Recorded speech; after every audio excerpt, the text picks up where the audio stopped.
Kanino ba unahin natin? Ito may nakita kaming video na lugar daw ito ni Kiko Barsaga. Ang yabang-yabang kung totoo na lugar niya ito. O ayan o. Oh, sabi nung caption, ito yung lugar nila. Hi Kikong Meow, hanap ka na ng mga basura sa Paliparan 3rd. Oh, Paliparan 3. Dasmariñas, yung puro kakutya sa gobyerno, tas yung lugar mo, ganito, aray ko po. Sabi naman ng mga DDS, dapat yung mayor ang sinisisi. Grabe naman. Ang congressman, kada distrito yan, ha? Kada distrito, ang congressman, sila yung kumakatawan doon sa distrito na yon upang sa ganun makakarating sa Congress yung mga problema. Tapos kung ganito yung lugar ni Kiko Barsaga, tambakan ng basura, mahiya ka naman, boy. Di ba?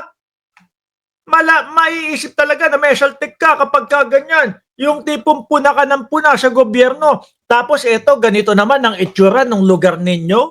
Basurahan. Di ba? Isang mabilisan na video. Talagang nag-uumapaw, tambak. Grabe, wala ba kayong... Hindi, sa ako ho, mga bossing, halos lumaki o talagang iginugol. Paano ba? Ang hirap explain no? Mga 18 anyos hanggang mga diyan na hula ako sa Marikina, mga kababayan. Hindi mo makikitaan na ganyan ang Marikina sa pangunguna ni Mayor Maan Chodoro. At kahit anong distrito po doon, mga boss chipamo sir, kahit na anong distrito, wala kang makikitaan ng mga ganyan na basura, di ba, Chi? Nagmumukha tuloy squatter. Yung inyong distrito, pag DDS, either may saltek o hindi well-informed at one-track minded, sabi ni Carmen M. Tuloy, ayun nagkalat. Dinaig pa yata niya ng Smoky Mountain Sako-sako.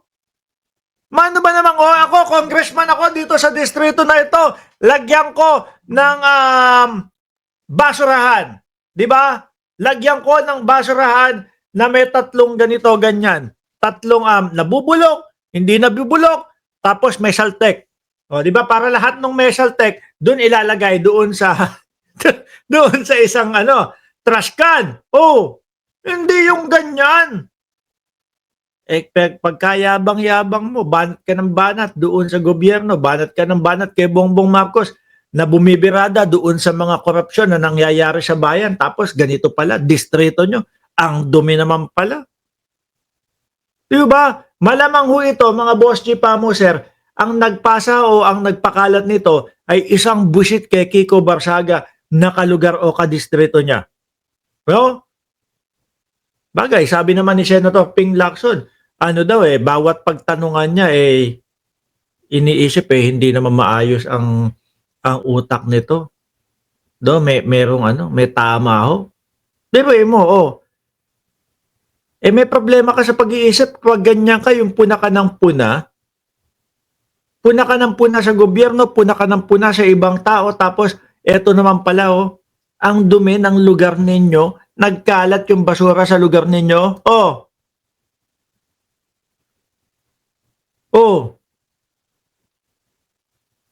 Biruin mo hanggang doon sa loob. Akala ko kantuhan lang Puro basura, parang utak niya. Uy, ikaw ang late. Nagsisiyam pa kayo Late si Joel Q ng Ceresa Force. Shout out sa buong Ceresa Force family. Tuloy natin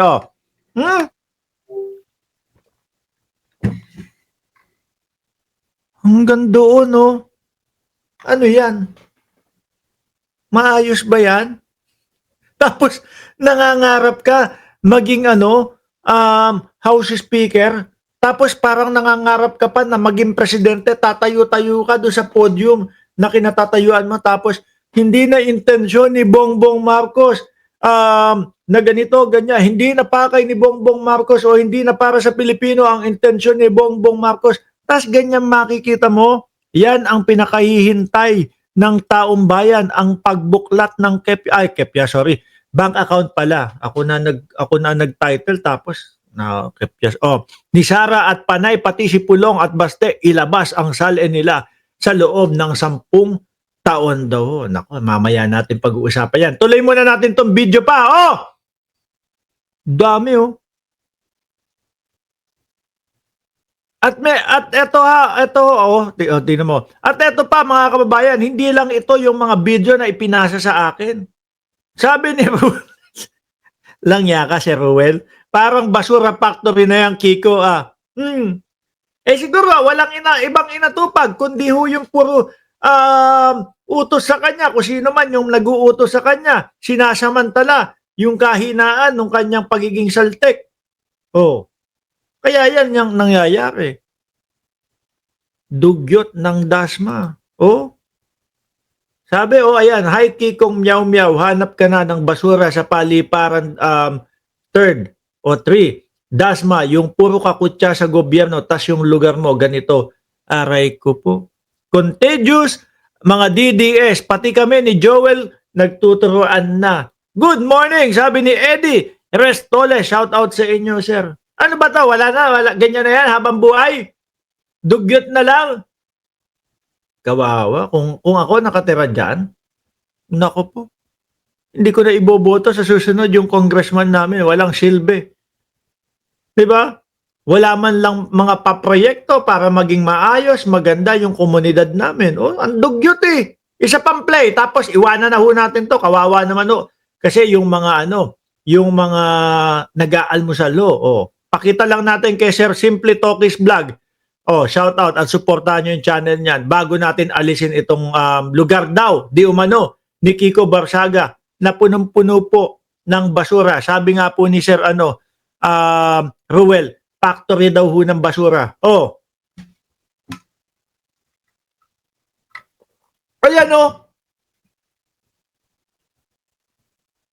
Ayan lalo na ho siguro kapag kayong dinapuan na ng mga langaw. Ang dami siguro langaw dyan. Di ba? Umulan lang siguro kasi kaya wala yung mga langaw. Pero kapag kayong walang ulan yan, ang dami siguro. Kadiri ang lugar ninyo.